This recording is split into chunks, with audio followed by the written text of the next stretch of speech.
আজকে মা মাসি আমাকে নিতে এসছে, কারণ যাব বাবার বাড়িতে। বেশ লং টাইমের জন্যই যাব। তো এই যে আমরা এখন যাওয়ার পথে এক্সপ্রেস ধাবাতে দাঁড়িয়েছি। আজকে আমরা তিনজনেই যাচ্ছি, মানে আয়াতের পাপা, আমি, আয়াত, সবাই যাচ্ছে। এখানে একটু স্ন্যাক্স খাওয়ার জন্য দাঁড়ানো। গরম গরম সিঙ্গারা এখানে কিন্তু ভীষণ টেস্টি হয়। তোমরা অবশ্য আমার আগের ভিডিওতেও দেখেছো যে যখনই আমি বাবার বাড়িতে যাই এখানে আমরা দাঁড়াই। চলো খাওয়া দাওয়া করে চলে আসলাম। এই যে এসেই যেটা হয়েছে, আমার বোন সুমো, মানে আয়াতের মাসি, ওর জন্য অনলাইনে একটা খেলনা পাঠিয়েছিল, মানে টয়। এসে আয়া সেটিং করতে বসে গেছে। আর সকালবেলা ঘুম থেকে উঠে ছোট আন্টিদের বাড়ি, মানে আমার ছোট কাকিদের বাড়ি যায়, এখানে সেই কমলা লেবু গাছ দেখে আমি তো পুরোই অবাক। তারপর আমাদের বাড়ির সবার সব থেকে বেশি আকর্ষণ এখন লাড্ডু সোনাকে নিয়ে। তোমরা ইতিমধ্যে লাড্ডু সোনার ভিডিও অনেক দেখে নিয়েছো আমার রিলস ভিডিও। লাড্ডু সোনা হচ্ছে আমাদের কলিজার টুকরা। তবে তোমরা অনেকেই কনফিউজ আছো লাড্ডু সোনা কি। অ্যাকচুয়ালি লাড্ডু সোনা হচ্ছে আমার কাজিন সিস্টারের ছেলে, মানে আমার ন আঙ্কেলের মেয়ের তার ছেলে আর কি, তার নাতি, ন আঙ্কেলের নাতি। এই লাড্ডু সোনা হচ্ছে আমাদের বাড়ির নিউ মেম্বার, তাই এখন সব থেকে আদর ওরই বেশি। আমরা সবাই ওকে নিয়ে জাস্ট পাগল হয়ে থাকি, বলতে পারো এক প্রকার কাড়াকাড়ি হয় কে কখন ওকে নেবে। তাই ঘুমানো বাদে যতক্ষণ ও জেগে থাকে সেইটুকু লড়াই চলে যে কার কোলে লাড্ডু সোনা যাবে। অবশ্য মারপিটও হয়ে যায় আমাদের কাজিনদের মধ্যে। তবে লাড্ডু সোনা প্রচণ্ড ঘুরতে ভালোবাসে, শুয়ে থাকতে কিন্তু একদমই চায় না।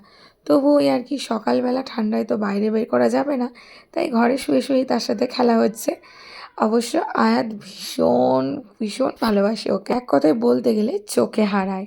তো সেই জন্যই সকালবেলা তাকে নিয়ে এসে এখন মিষ্টি মিষ্টি করে আদর চলছে, খেলাধুলা চলছে, আর কি চলছে, গপ্পসপ্প আর আমাদের ভিডিও।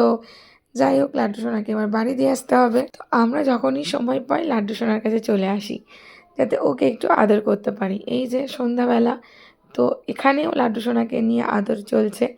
আর সব মাসিমণিগুলো চারিদিকে লাড্ডু সোনার বসে বসে মজা, গপ্প আর আদর আদর চলছে। আর লাড্ডু সোনা যখন বুঝতে পারে যে ওরই ভিডিও করা হচ্ছে, তখন চোখগুলো দেখো পুরো লাড্ডুর মতো করেই বড় বড় করে তাকায়।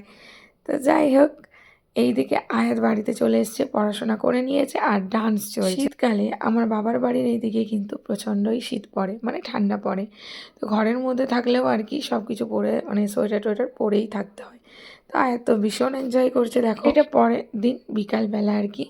তো এই হচ্ছে আয়াতের পড়তে যাওয়ার লুক, কারণ এখানে আমি ওকে একটা টিচার দিয়েছি, যে কদিন এখানে থাকবো ও সেখানেই পড়তে যাবে আর কি, যাতে ওর পড়াশোনাটা মানে রানিং থাকে, যাতে কোনোভাবেই ওর স্টাডিটা নষ্ট না হয়।